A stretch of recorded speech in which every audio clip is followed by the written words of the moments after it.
IPL 2024లో ఒక క్యాచ్తో ధోని సత్తా ఏంటో క్రికెట్ ప్రపంచానికి మరోసారి తెలిసి వచ్చింది. మంగళవారం చెన్నైలోని చిదంబరం క్రికెట్ స్టేడియంలో Chennai super Kings versus Gujarat Titans మధ్య జరిగిన మ్యాచ్లో ధోని ఒక అద్భుతమైన క్యాచ్ అందుకున్నాడు. ఈ మ్యాచ్లో గుజరాత్ టైటాన్స్ బ్యాటింగ్ చేస్తున్న క్రమంలో సిఎస్కే బౌలర్ డారెల్ మిచెల్ వేసిన ఇన్నింగ్స్లో 8వ ఓవర్ 3వ బాల్కు టైటాన్స్ బ్యాటర్ విజయ్ శంకర్ భారీ షాట్కు ప్రయత్నించాడు. కానీ అది ఎడ్జ్ తీసుకొని వికెట్ కీపర్ ధోనికి కుడివైపు చాలా దూరంగా వెళ్ళింది. ఆ బాల్ను గాల్లోకి అమాంతం దూకి సూపర్ క్యాచ్ అందుకున్నాడు ధోని. ఈ క్యాచ్ చూసిన క్రికెట్ ఫ్యాన్స్ షాక్ అవుతున్నారు. ధోని ఇంకా ఇంత ఫిట్గా ఉన్నాడా అంటూ ఆశ్చర్యపోతున్నారు. ఈ క్రమంలోనే ధోని ఫ్యాన్స్ తమ ఆరాధ్య క్రికెటర్పై కొన్ని విమర్శలు కూడా చేస్తున్నారు.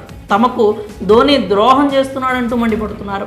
అది ఎందుకో ఇప్పుడు క్లియర్గా తెలుసుకుందాం. టీమిండియా కెప్టెన్గా ధోని మోస్ట్ సక్సెస్ఫుల్. భారత్కు 2007లో T20 వరల్డ్ కప్, 2011లో వన్డే వరల్డ్ కప్, 2013లో ఛాంపియన్స్ ట్రోఫీ అందించినటువంటి కెప్టెన్గా ధోనికి ఘన చరిత్ర ఉంది. కెప్టెన్గా ఆటగాడిగా ఎన్నో అద్భుతాలు చేసిన ధోని 2020 ఆగస్టులో అంతర్జాతీయ క్రికెట్కు రిటైర్మెంట్ ప్రకటించాడు. ఆ తర్వాత కేవలం ఐపీఎల్లో మాత్రమే ఆడుతున్నాడు. ఐపీఎల్ 2021, 22, 23తో పాటు ఇప్పుడు 24వ సీజన్లో కూడా ఆడుతూ ఉన్నాడు. అంతర్జాతీయ క్రికెట్ నుంచి రిటైర్ అయి 4 ఏళ్లు పూర్తయిన ఐపీఎల్లో తప్ప మధ్యలో క్రికెట్ ఆడకపోయినా గుజరాత్ టైటాన్స్తో ధోని అద్భుతమైన క్యాచ్ను అందుకున్నాడు. ఈ క్యాచ్ మ్యాచ్కే హైలైట్గా నిలిచింది. అయితే ఇప్పటికీ ఇంత ఫిట్గా ఉన్న ధోని టీమిండియా నుంచి ఎందుకు అంత త్వరగా తప్పుకున్నాడు అంటూ ఫ్యాన్స్ బాధపడుతున్నారు. ఇంత ఫిట్నెస్ ఉన్న ప్లేయర్ మరో 2-3 ఏళ్ళు టీమిండియాకు ఆడి ఉంటే బాగుండేది కదా అని అభిప్రాయపడుతున్నారు. అయితే కేవలం ధోని ఆటను మాత్రమే చూసేందుకు స్టేడియానికి వచ్చే ధోని అభిమానులు కాదు ధోని భక్తులు చాలామంది ఉన్నారు.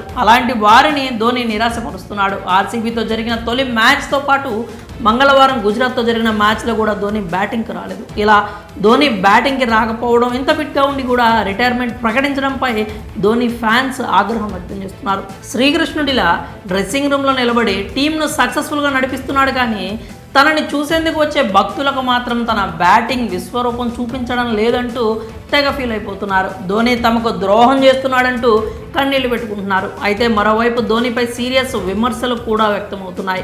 ఇలాంటి క్యాచ్లు పట్టేంత ఫిట్నెస్ ఉంచుకొని 4 ఏళ్ల క్రితమే రిటైర్మెంట్ ఇచ్చి ఒక రకంగా టీమిండియాకు ద్రోహం చేశాడని, దేశానికి ఆడే కంటే ఐపీఎల్లో సిఎస్కేకు ఆడేందుకే ధోని ఎక్కువ ప్రయారిటీ ఇచ్చాడంటూ కొంతమంది క్రికెట్ అభిమానులు ఆరోపణలు చేస్తున్నారు.